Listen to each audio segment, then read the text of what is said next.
The previous 10-minute segment revealed the science. If you have learned enough to schedule an interview with the author, send an email to authors@thetaskforce.info. If you would like to know more, continue watching this video. The following 5-minute segment summarizes the application.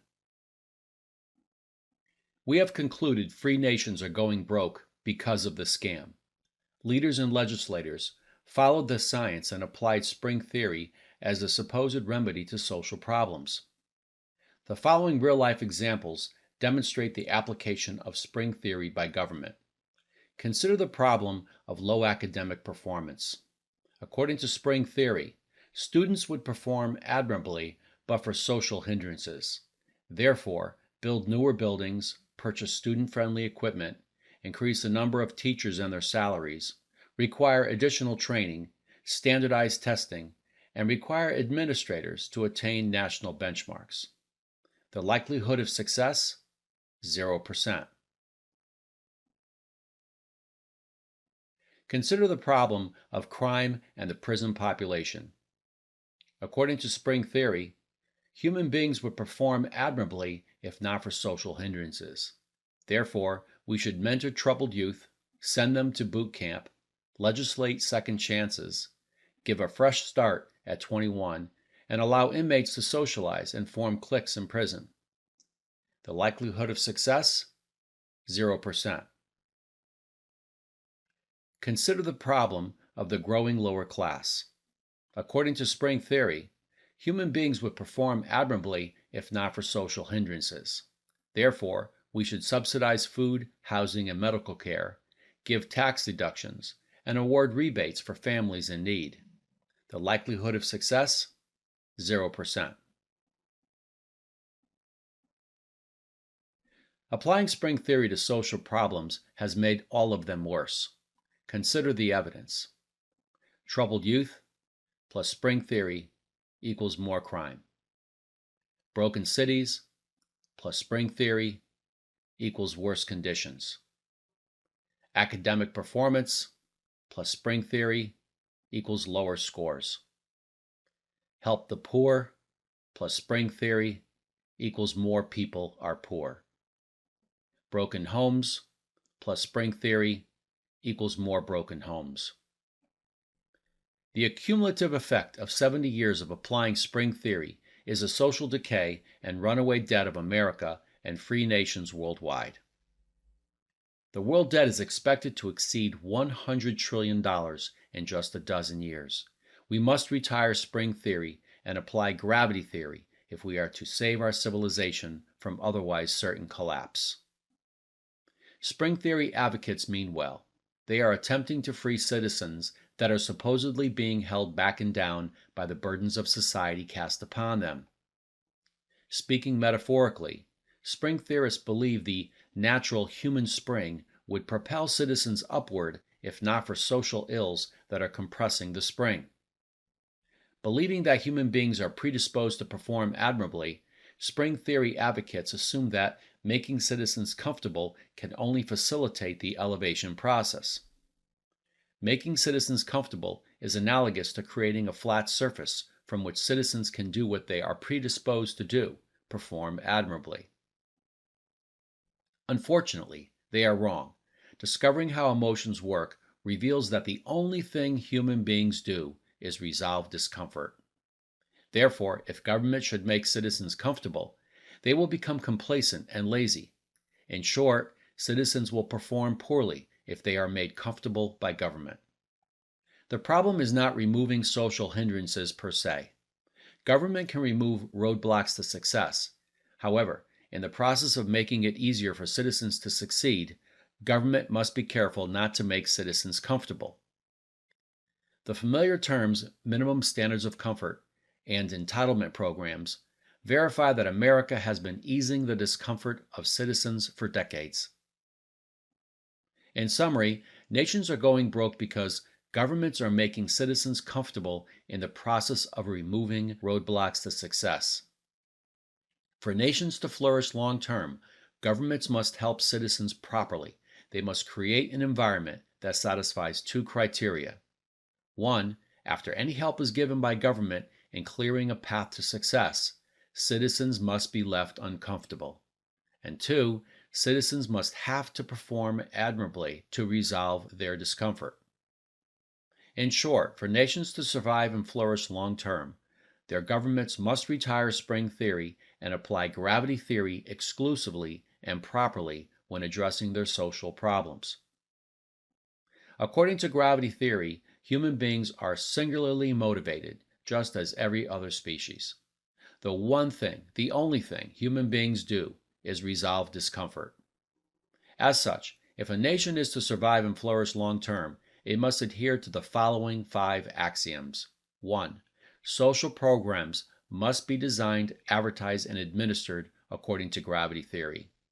2. Government sustenance must be labeled public charity despite offending those being helped. 3. Government sustenance must be for the purpose of ensuring survival rather than resolving discomfort. 4. Social programs must be void of pleasure and retooled so they leave citizens uncomfortable. And 5. Any comfort enjoyed by citizens must be earned.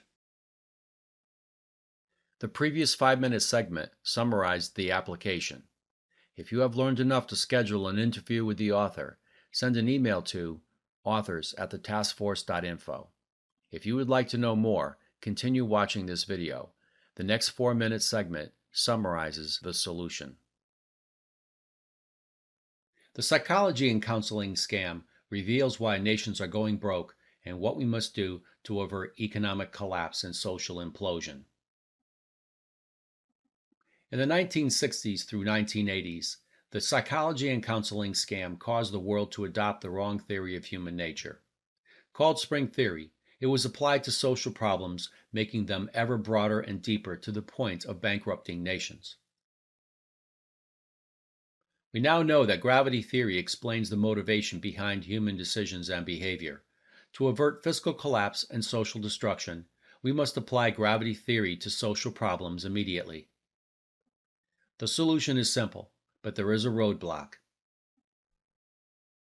Congress and other parliamentary bodies will continue to apply spring theory to social problems until the science community confirms human beings are predisposed to do one thing: resolve discomfort.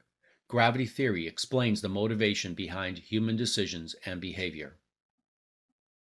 The book The Psychology and Counseling Scam is the beginning of the end of spring theory. Eventually, the sheer weight of the evidence will wear down the old guard until gravity theory is recognized, embraced, and applied universally. However, we are running out of time.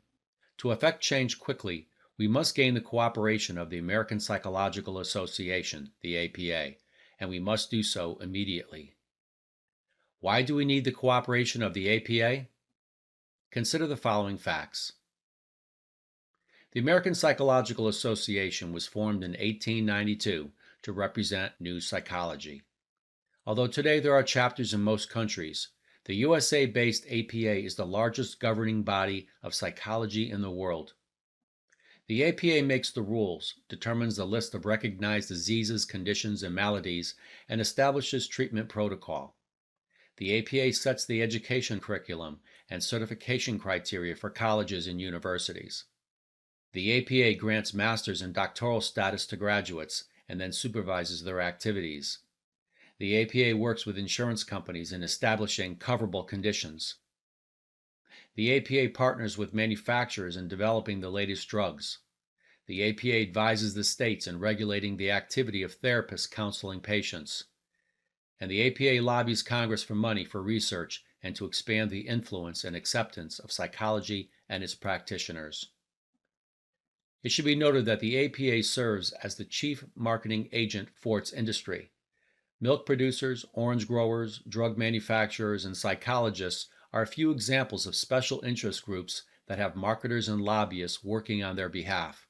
An advantage for the APA is that it operates under the guise of science.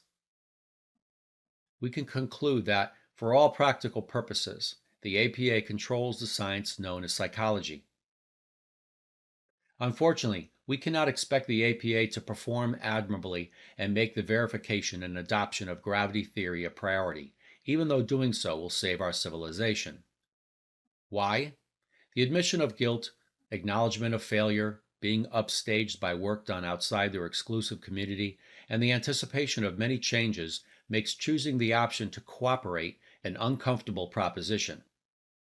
Note that the APA will not make the verification and adoption of gravity theory a priority unless not doing so promises to cause it greater discomfort.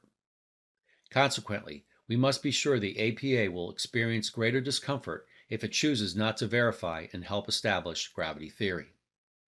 Analysis leads to the following inescapable conclusion. Only the threat of an embarrassing and costly lawsuit can promise enough discomfort to compel the APA to make the verification and establishment of gravity theory a priority. We have made making the best choice for America and the world easier by stacking the deck. We have fashioned a way for the APA to save face and even profit from the process. The previous 4-minute segment summarized the solution. If you have learned enough to schedule an interview with the author, send an email to authors@thetaskforce.info. If you would like to know more, continue watching this video. The next 7-minute segment summarizes the lawsuit. The lawsuit is a tentative measure, a last resort tactic that will be set in motion only if the APA and practicing psychologists do not embrace the elegant solution.